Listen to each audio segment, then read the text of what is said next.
On va débuter cette installation avec l'élément principal de notre configuration, c'est-à-dire la carte mère.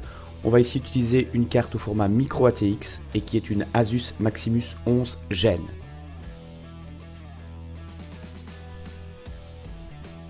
Alors, on va retrouver sur le côté le logo Asus rétroéclairé. On retrouve le socket qui nous permettra d'accueillir un processeur de 9e génération. Pour ma part, ça sera un 9700K. On retrouve deux emplacements mémoire. Donc c'est vrai que ça pourrait paraître peu, mais n'oublions pas que c'est une carte au format micro ATX et il y a quand même une petite surprise derrière avec les modules mémoire. Les différentes sorties à l'arrière de la carte mère. Un emplacement PCI Express, donc en 16 fois, emplacement unique toujours dû au format de la carte mère. Et on aura aussi les deux emplacements SATA M2 qui sont cachés derrière le radiateur. Le CPU, comme je vous l'ai dit, un i7 9700K qui viendra prendre place sur la configuration. Au niveau des modules mémoire, on va utiliser des modules mémoire de la marque G-Skill. Alors, ces modules sont assez particuliers parce que ce sont des modules de 32 Go. Il faut savoir qu'à l'heure actuelle, un module mémoire, la taille maximale c'est 16 Go. Ici, ce sont des modules assez particuliers qui ne sont compatibles à l'heure actuelle qu'avec l'Asus Maximus 11 Gen. Donc ce sont des modules de 32 Go, donc on va se retrouver avec un total de 64 Go sur la carte mère. Au niveau du SSD, on va utiliser un Samsung 960 Evo 2 qui viendra se placer directement sur le PCB de la carte mère. La carte graphique, on va utiliser l'Asus RTX 2080 Ti Strix OC. C'est une carte que j'ai déjà eu l'occasion de tester, qui s'est révélée très performante, bon, qui paraît un petit peu monstrueuse par rapport à la taille de la carte mère, mais on espère que ça va passer à l'intérieur de notre boîtier. Pour le système de refroidissement, donc pour tenir au frais notre 9700K, je vais utiliser le Ryujin 240 de chez Asus, donc un système AIO, donc All-in-One. Donc le but, ça va être d'utiliser ce système de refroidissement liquide pour tenir au frais le CPU.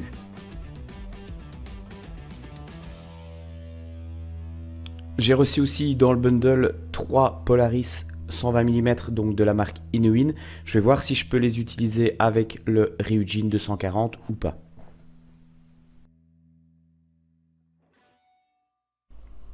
Enfin, l'alimentation FSP Hydro DPM 1000 watts. Donc comme vous pouvez le voir, c'est encore une version prototype. L'idée est de pouvoir aussi monitorer l'alimentation, donc avoir un relevé de différentes tensions ainsi qu'un système de rétroéclairage. Maintenant que nous avons vu les différents composants, je vais vous présenter le boîtier Inuin 301.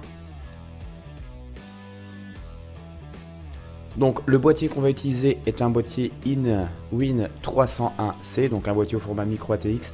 Sa particularité, c'est de disposer d'un écran OLED en façade, mais ça j'en reparlerai lors de l'installation de la carte mère pour la communication entre les deux. On retrouve un panneau latéral légèrement aéré avec toute une série d'hexagones. Donc une fois que celui-ci est ôté, alors on va retrouver donc le câblage interne au boîtier sur la gauche, un espace assez découpé, assez ouvert qui va permettre d'avoir accès à l'arrière de la carte mère et comme on peut le voir, l'emplacement pour l'alimentation qui va se trouver en position haute. Donc on retrouve l'emplacement pour l'alimentation, pour un ventilateur de 120, les sorties de la carte mère et les différents emplacements PCI Express. Sur le côté, on a droit à une porte vitrée qui s'ouvre par simple pression sur le bouton qui se trouve en position supérieure.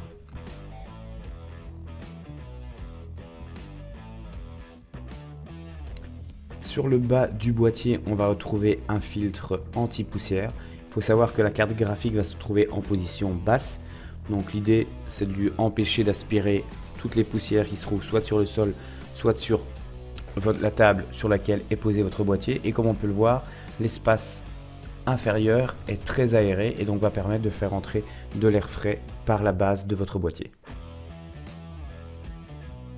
Donc on va venir installer le SSD donc au format M2 directement sur le PCB de la carte mère. Alors on ne voit pas les deux emplacements pour le moment parce qu'il y a un radiateur qui les recouvre.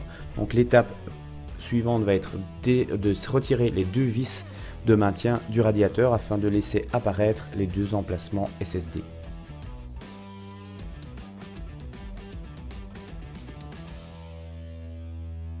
Alors en dessous du radiateur, on retrouve deux pads thermiques.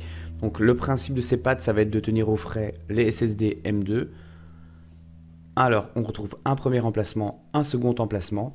Je vais opter pour celui de droite. Alors il faut savoir que pour pouvoir l'installer au niveau du bundle, il faut aller chercher la petite vis qui va vous permettre de tenir à l'horizontale et correctement votre disque SSD M2.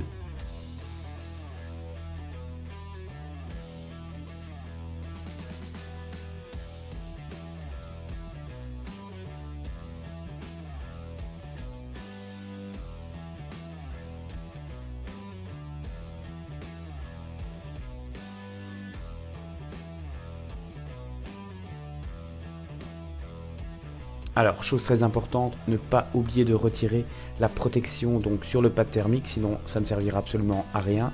Donc, prendre le temps de la retirer et ensuite venir replacer le radiateur sur le SSD.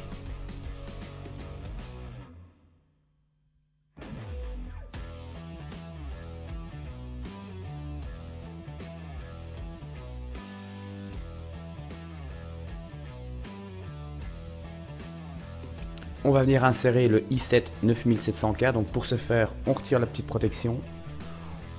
On va ouvrir donc le socket. Alors, n'oubliez pas que sur le bas du socket, on va retrouver un petit triangle qui va vous permettre de placer correctement le CPU. On ouvre le socket et on vient placer le processeur en plaçant le triangle au même endroit que le triangle qui se trouve donc sur le socket.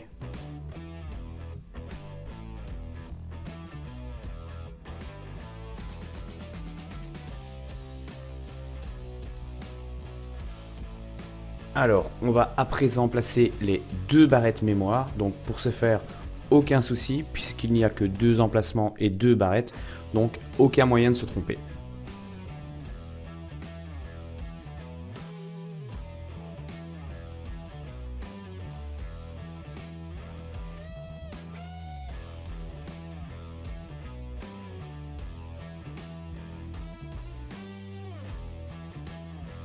Donc avant de commencer l'emplacement des éléments, donc l'alimentation sur le dessus, la carte mère et le système de refroidissement, le Ryujin 240 va venir lui se placer en façade.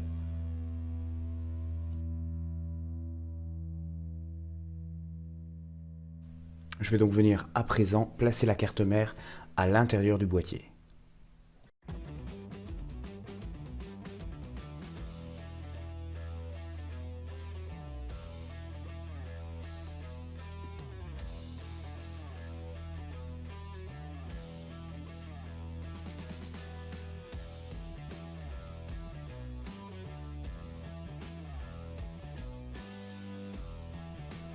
La carte mère est maintenant installée au niveau du boîtier. À l'arrière, j'ai toujours accès aux différents trous donc, qui vont me permettre d'installer le système de fixation du Ryujin 240. On va à présent détacher les réglettes PCI afin de pouvoir insérer la carte graphique. Alors pour venir placer le Ryujin 240 en façade, je dois d'abord retirer le support des deux ventilateurs, venir fixer le Ryujin et les deux ventilateurs directement sur le support et remettre l'ensemble dans le boîtier. Alors j'avais comme objectif d'utiliser les deux ventilateurs Polaris. Finalement j'ai dû utiliser les ventilateurs de chez Asus. Sinon j'avais des soucis au niveau de la compatibilité avec le Ryujin 240. Donc au niveau de l'installation il n'y a pas de grande différence, sauf qu'au final ce sont les deux ventilateurs Asus que j'ai utilisés.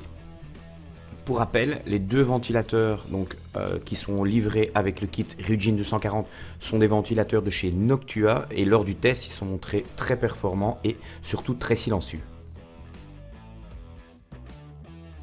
Il suffit ensuite de venir replacer donc le support à l'intérieur du boîtier, le refixer, placer la pâte thermique au niveau du CPU et venir fixer donc le waterblock du Ryujin 240 directement sur le processeur.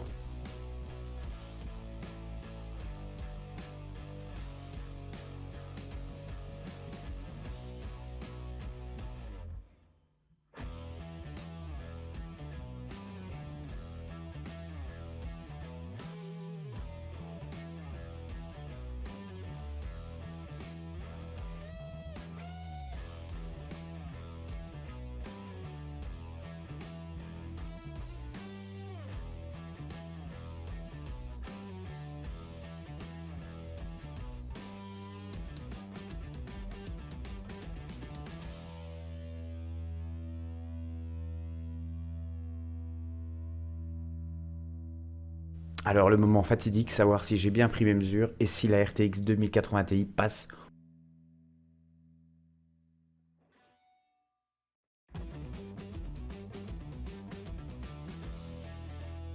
Alors, comme on peut le voir, la carte graphique va quand même pouvoir bénéficier d'air frais en provenance de la base du boîtier, donc comme on peut le voir, qui est vraiment très perforé.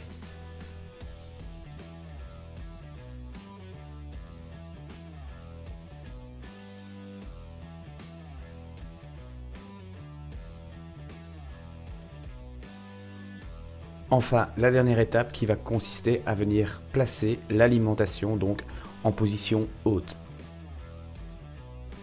Tous les composants sont à présent installés. J'ai fait une première mise sous tension pour voir que tout était opérationnel et que tout fonctionnait correctement. Je vous invite à rester attentif pour découvrir la seconde partie, donc où je vous ferai part des résultats, des performances et aussi de ce que j'ai pu obtenir en overclocking, ainsi qu'au niveau des températures. Si vous avez des questions par rapport à un des composants ou par rapport à l'installation, n'hésitez pas, laissez-moi la question en commentaire et je me ferai un plaisir d'y répondre. Avant de terminer, je voulais quand même vous parler de l'écran OLED donc, qui se trouve en façade sur le boîtier et qui permet, grâce au connecteur Node, de communiquer avec la carte mère et de recevoir toutes les informations de celle-ci. Donc ici par exemple, on a la séquence de boot au démarrage de la carte mère. Le second écran LED, lui, est directement sur le Ryujin 240, donc il va nous permettre d'afficher les températures, fréquences, les différentes tensions, et ces mêmes informations peuvent être répercutées sur l'écran en façade. Si vous avez aimé cette vidéo, je vous invite à laisser un pouce vers le haut et à vous abonner à notre chaîne YouTube.